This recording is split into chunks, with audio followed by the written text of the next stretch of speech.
we are going to react to the brand new Lost Utopia Films Godzilla fan film that just came out. It looks absolutely insane, and I'm just so excited to watch it.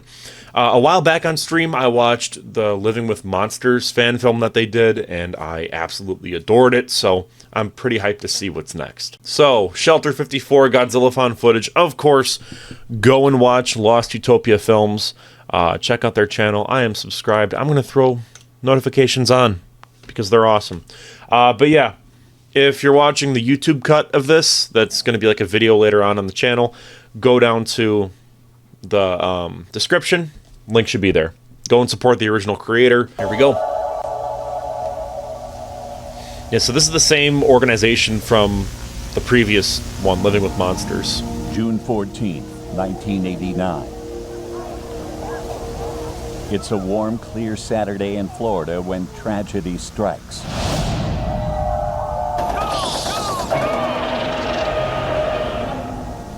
A shelter is flooded by highly radioactive material. Over the course of a year, poor management and negligence. By the way, I want to say I love this style already. It has that perfect kind of like early 2000s, late 90s, like documentary, something you would see on like, oh shit, what was the channel I used to watch back in the day when I was a kid? Not like Nat Geo, but, oh, History Channel. Yeah, this seems like something that would be on like the History Channel. This is right here. The Griffin is the first installment. Living with Monsters is part 2, and then Shelter 54 is part 3. So if you're a bit confused on what's happening with like the lore and whatnot, go and watch these two. Check out this channel for yourself. But yeah, this is part 3 of an ongoing series. So we'll just let it go. But what I wanted to say is I just love this aesthetic already of this like 90s, like modern Marvels type of show. It's awesome. Thousands of deaths and the creation of a monster unlike anything our world has known.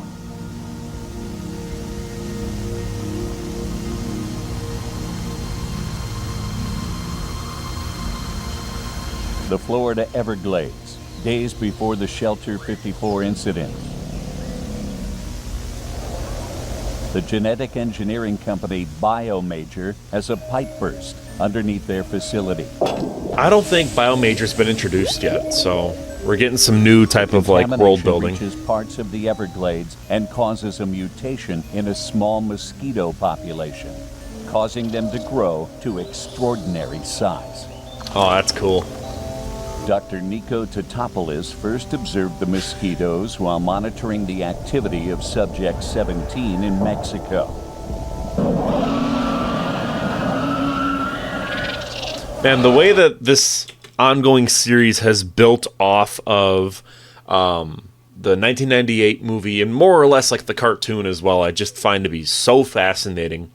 Again, if you haven't already, go and check out the 1998 Godzilla Griffin thing that they did. Awesome animation, but I just love how they've been building off of that universe. It's so fascinating to me. It's so well done, too.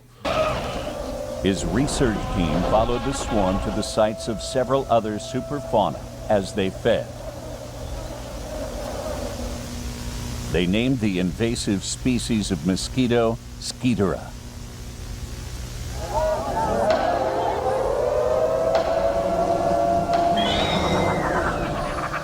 The Hedorah swarm returned to Florida where it attracted the attention of Subject 16. Yeah, so there's Zilla, for everyone wondering.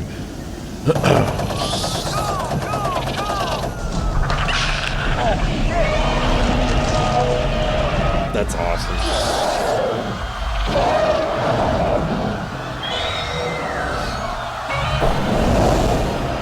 Again, I like too how this kind of builds off of the Godzilla, the series, and how this version of Zilla has that, you know, I don't know if they call it atomic breath in the actual show, but, you know, like the green fire breath. All the little details in this are just so fascinating to me. We're going to go back a little bit too and kind of like, you know, I don't want to pause too much and be a nuisance and pause every frame because there is a lot that I had to say. But one thing that I noticed, and I'm sure a lot of you guys picked up on this too, was in Mexico. So we get a Warbat from the Monsterverse, This was the monster from Godzilla vs. Kong that like wrapped around Kong and tried to kind of suffocate him.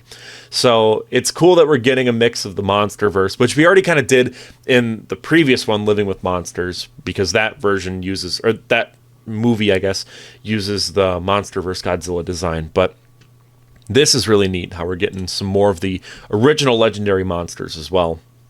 Now, I think this is supposed to be Baragon, but I'm not 100% sure. I'll pause it. It's right, yeah. That to me looks like Baragon. With the horn, you got the ears there, little ridges on the back. I mean, that to me, it looks like it might have an extra leg, unless that's just the back leg there. I'm not entirely sure, but yes, that has to be Baragon, yeah. Also, what I love too is the idea of these mosquitoes eating off of kaiju. I think that that's crazy. I love in Pacific Rim, the world building with that movie, where there's a scene where Charlie Day goes to like that Chinese black market, and they have like the lice that are on the backs of kaiju, and they normally die when the kaiju dies. I think little details like that are just so fascinating to me, because it makes the world seem bigger, and it adds on to the fact that these are giant organisms. So of course they would have smaller organisms that feed off of them, like how sharks do, you know, like I think it's like, is it plankton that eat the gunk off of sharks? Or maybe it's whales, I don't know. But it makes sense, though, that kaiju would totally have this, and I love little world-building details like this. This is everything that I would want in a kaiju story, like straight up. It just totally nails it.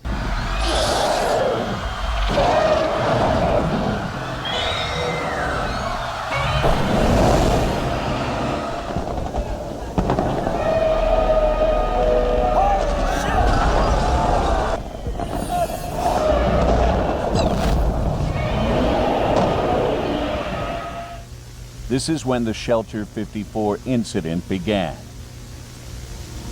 Shelter 54 was a Class C anti-superfauna shelter developed in the late 1960s. So obviously 54 is a reference to Godzilla as a, you know, the year that he was created, I suppose, you know, 1954. Something I've always loved too about Zilla is that, like Rulers of Earth, for example, I love how he just kind of like exists with Godzilla. I like that he's just sort of just another monster. And I think that, you know, if you want to have like headcanon with Zilla, it's cool that he's almost like a Godzilla, but not really. You know, like he's a different species, and the Americans just misinterpreted him as Godzilla when the attack first happened in universe. By the way, awesome comic book. I love Rulers of Earth. I want to get my hands on like the omnibus and just like read through it all again, because this was such a fun comic. I loved when this first came out. Like most coastal shelters, it featured an underground hydroponic system in case of extended stay. Oh, that reminds me of what's that one? There's a ride at Disney where it's at Epcot, and it's about like gardening. Sorry, completely off topic again. Living with the Land. Dude, Living with the Land, I love this ride so much. This is like a comfort ride. Whenever I go to Disney, this is like the ride. And what made me think of it was there's this part here where you kind of like go through and they have all this type of like different gardening and whatnot. But yeah, no, I love this ride. And like that right there, like that biotechnology lab, that's what made me think of that episode completely. I know that obviously this is just a thing that science is a part of, but yeah, that made me think of this with this here. I don't know why. In case of extended stay.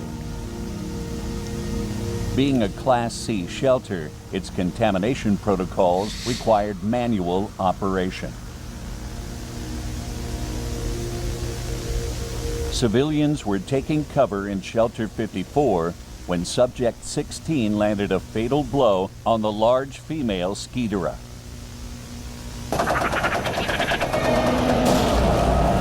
Oh man.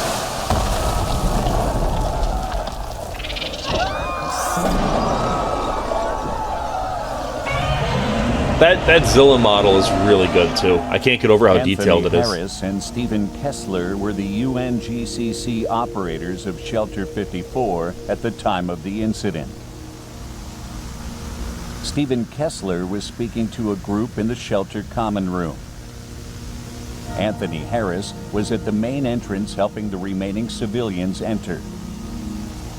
After Hedorah was crushed, her internal organs and collected blood rushed down into Shelter 54. Oh yeah, that'll do it.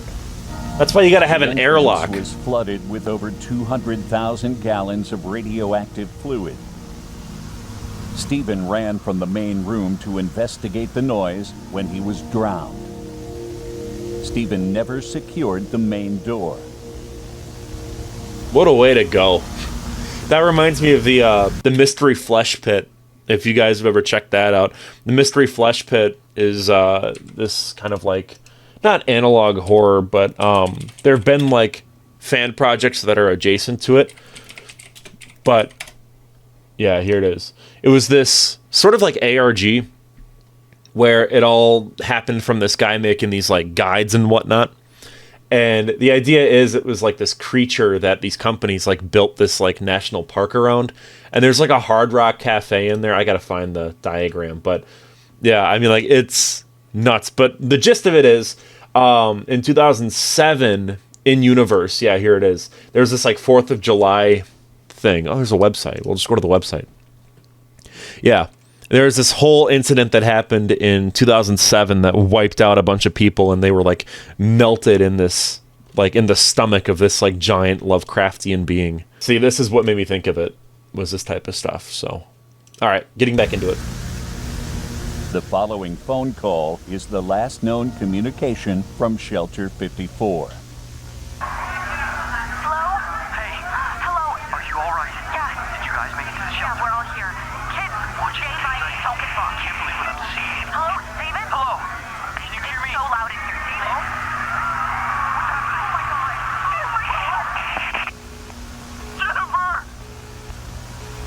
That's brutal, man.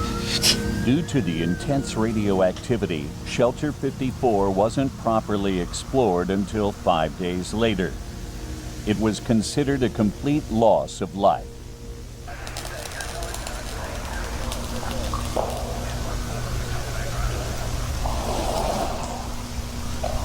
The shelter corridor is completely flooded with organic tissue. It's like something out of Aliens. The smell is horrible.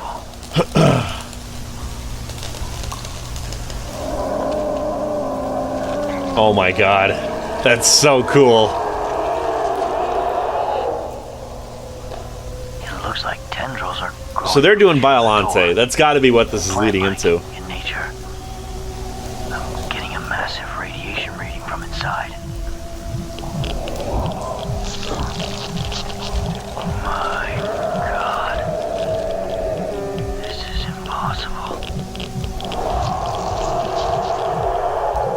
This is in awesome. The main chamber. This is everything that I've ever wanted from a Biollante story. I mean, if you've seen my Godzilla pitch video, I did a thing where I pitched this movie and I was like, you have Biollante and you make it like body horror.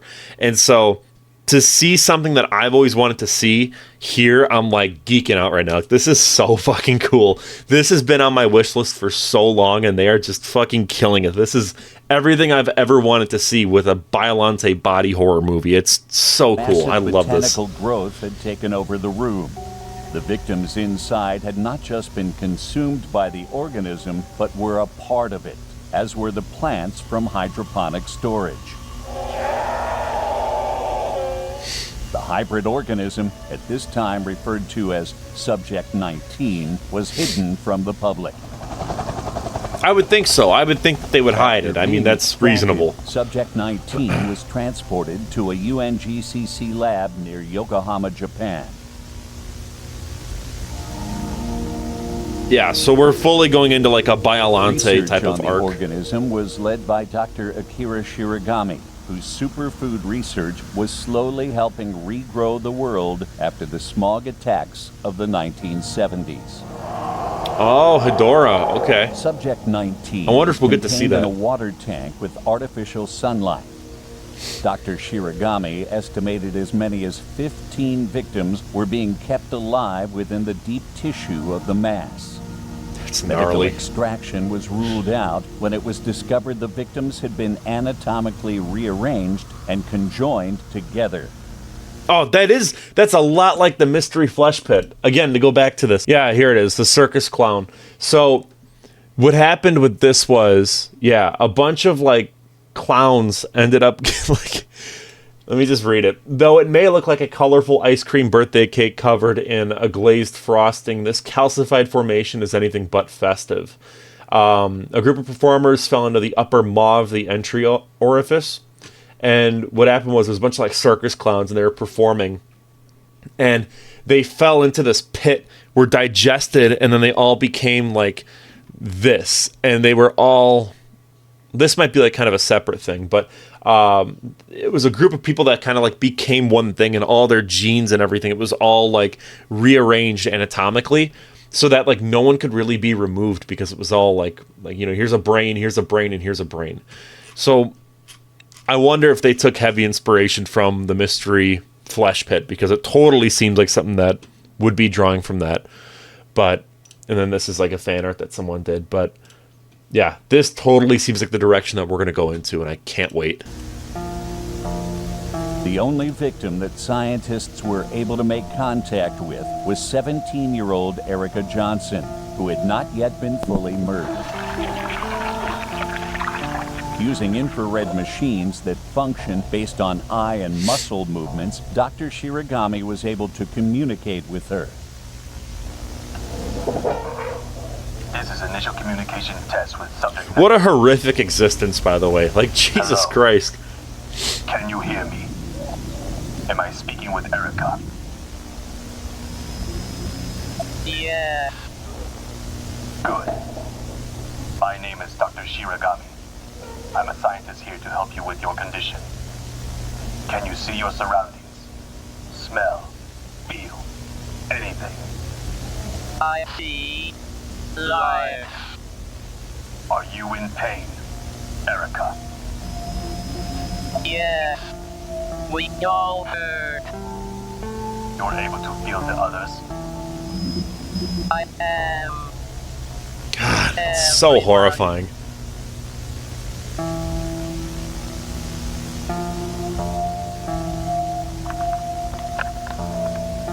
Despite the efforts of myself and my team, I believe the mutation has become unstable. For the sake of the victims, this may be a blessing. But why do I feel so conflicted? So they're going to try to kill it. I thought the world could... Oh, hell yeah, there we go. Smog attacks. It was like, are we going to see that? And okay, cool, we're seeing it. Sweet. I've spent my career strongly opposing the use of Godzilla DNA. But it may be my only option. This is a lot like what I was like, what my wish list was for a movie, where it was like, I want to see Hedorah fight Biollante, because you got smog versus like the natural earth. So cool. This is so awesome. I love this. Dr. Shiragami began transfusing the organism with Godzilla cells for their regeneration property, G1.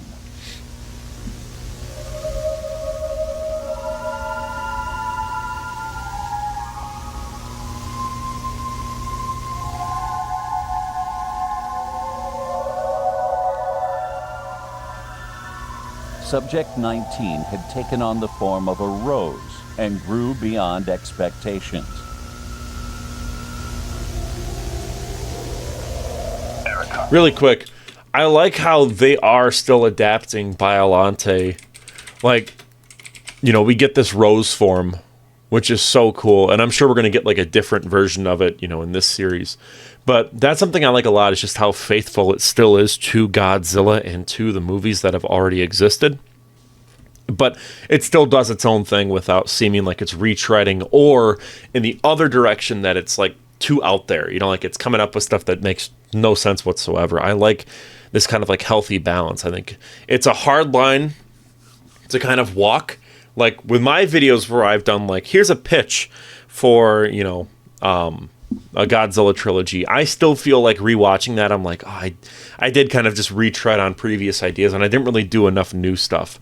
And what I like so much about this is that they are doing a lot of new stuff. So, yeah, this is awesome. Yeah.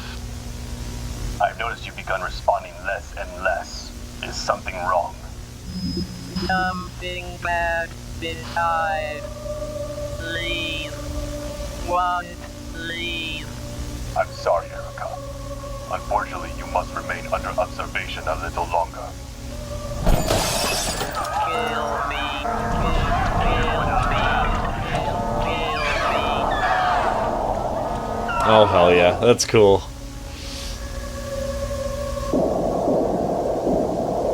Dr. Shiragami reported that in the days following the incident, Erica had fully merged with the rest of Subject 19 and was unable to be contacted further.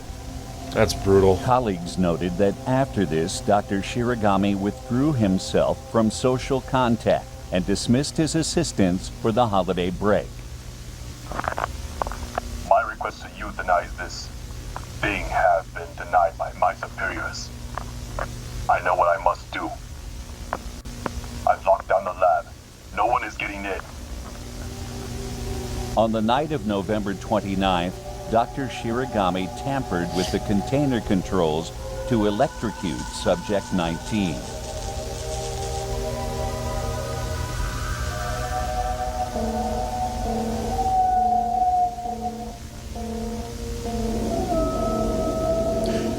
Something I also want to comment on, by the way, is how much Lost Utopia Films has improved with their animation skills. I mean, like, not that it was bad when they started out at all. Like, I disagree. I think that the first, like, the Griffin one was phenomenal.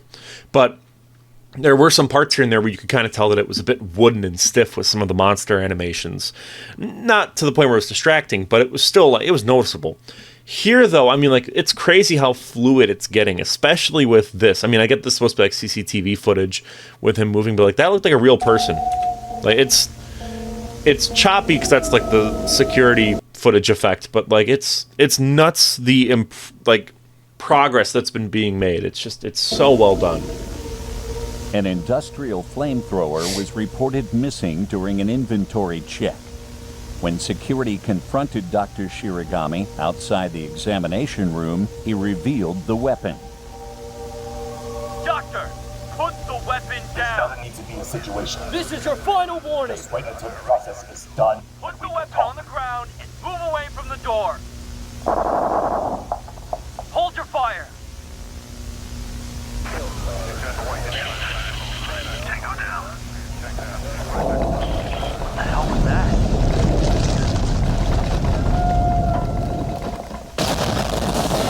Oh man. Run, go,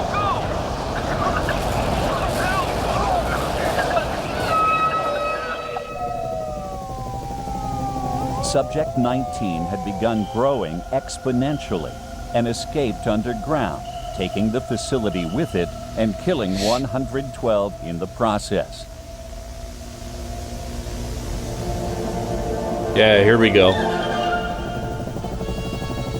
Citizens of Yokohama awoke the next morning to the startling sight of Subject 19's new form. Ah, that's so cool.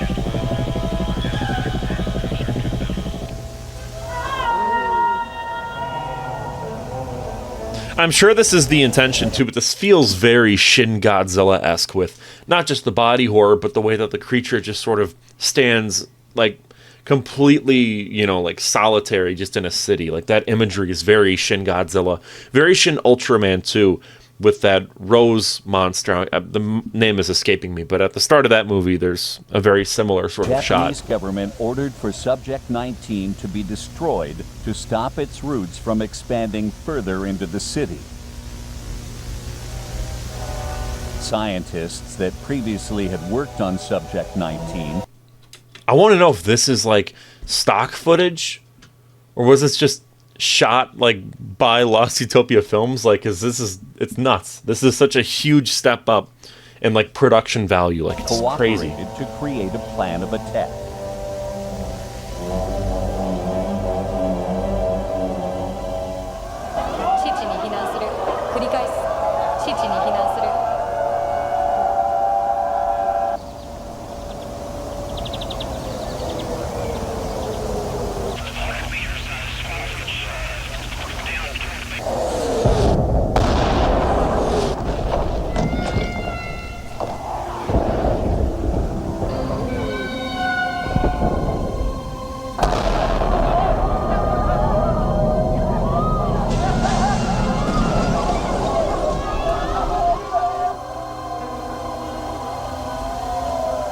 After the flower's collapse, aerial photography revealed that not only was Subject 19 still alive, but mutating.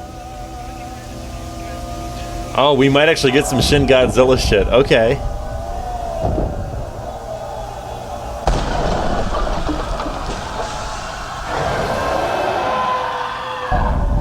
Oh yeah, here we go.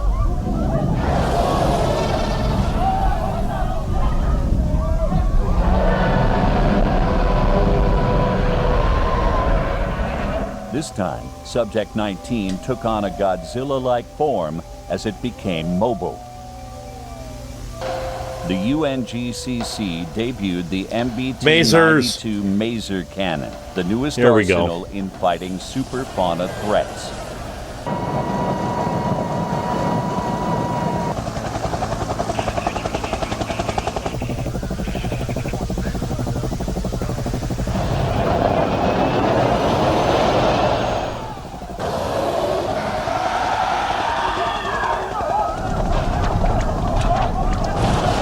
Oh, that's so wild.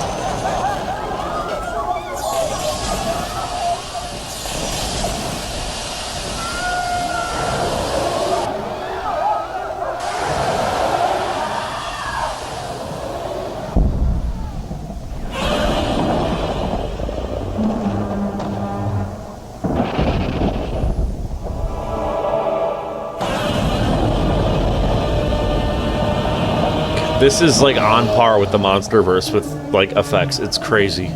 In a rare instance, Godzilla's immediate reaction was curiosity instead of aggression.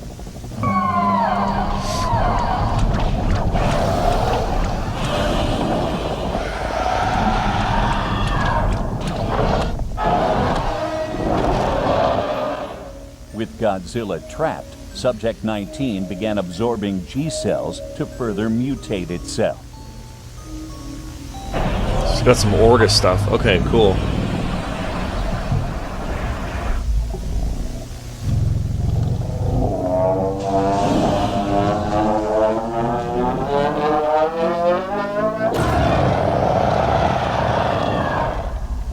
That's gnarly.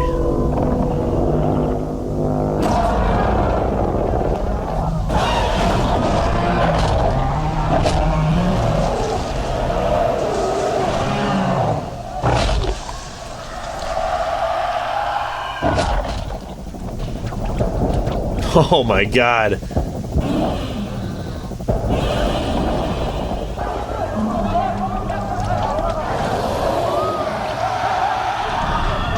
This is so fucking good.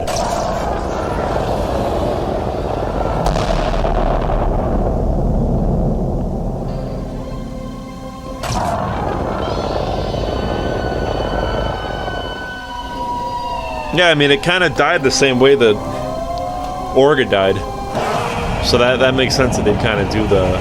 I like how they mix in the whole like the Biollante with Orga with Shin Godzilla. I think that it's very, very well done. I so good, so good. Military units organized in the Aokigahara forest to reroute Godzilla back to the ocean.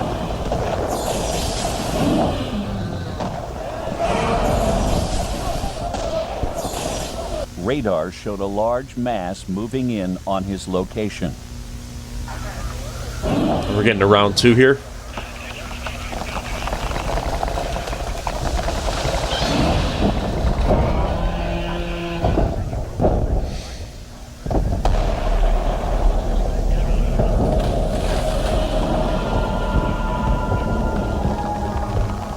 Yeah, see, that was something too I was thinking about, was like with Biollante, you have so much potential to do stuff like, you know, what if Godzilla's in a forest and then Biollante controls the whole forest? I haven't even thought about something like that, but there is so much potential with Biollante's character. It really makes me wonder why Toho hasn't done anything with the character since.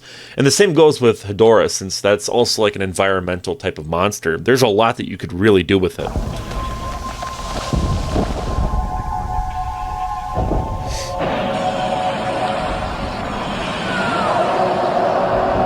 Okay, cool.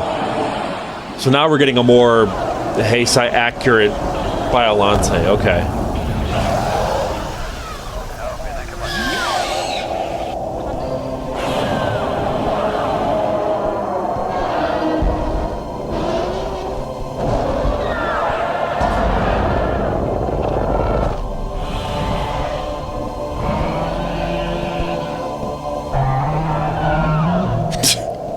Jesus.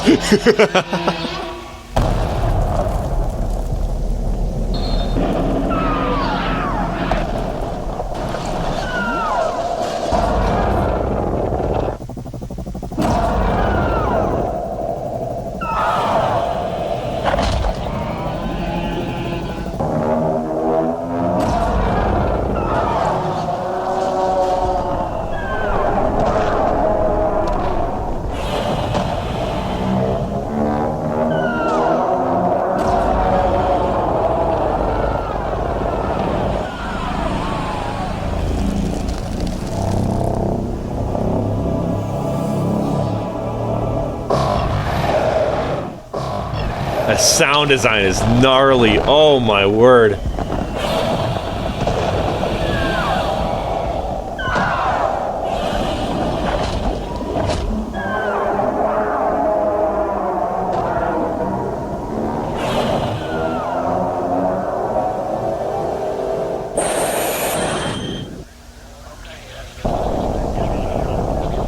Oh my God.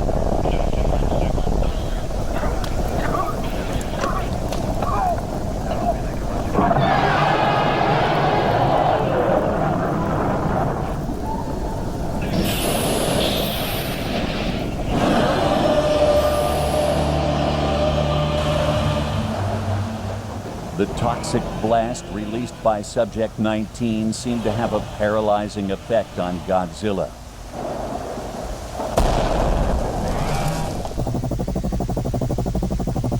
That's a crazy shot right there. He was unconscious for 4 days before returning to the sea.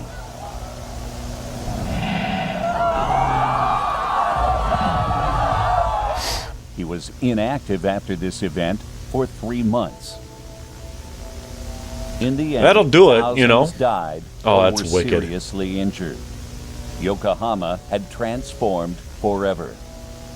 It's like something out of like Chernobyl. Subject 19, now officially named Biollante, has taken control over parts of the Okigahara forest.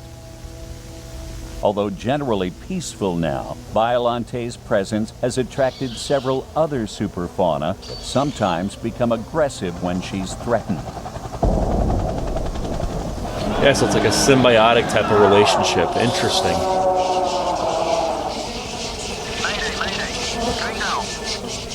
Due to this incident, the use of G-cells has been made illegal in all experimental research. Additionally, most sea-level shelters have been updated appropriately for automatic decontamination protocols. I would hope so. What can we learn from this incident? Simple mistakes can have deadly consequences.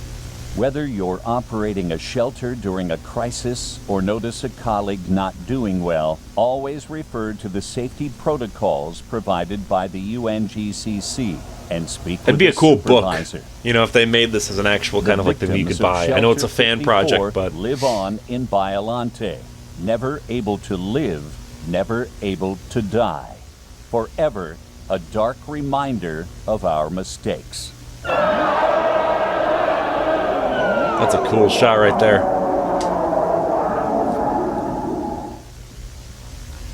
All right. I'm assuming that's... Oh, wait. Oh, no, okay, those are just credits.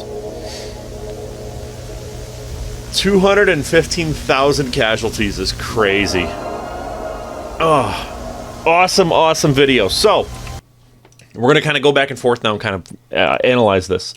So, the one thing I noticed consistently is the name of the forest. And this is probably where we get... parts of the Okigahara forest.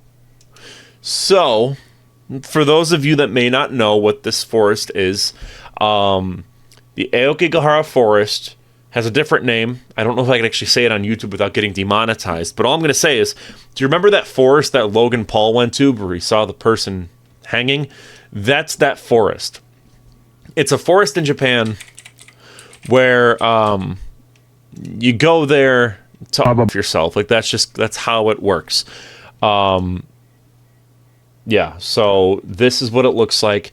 And I think it's very fascinating to use a forest like this in your story and to have it be where, like, Biollante is about, like, life. Like, this is like bringing immortality almost to this place of death. I find that to be a very interesting sort of theme throughout.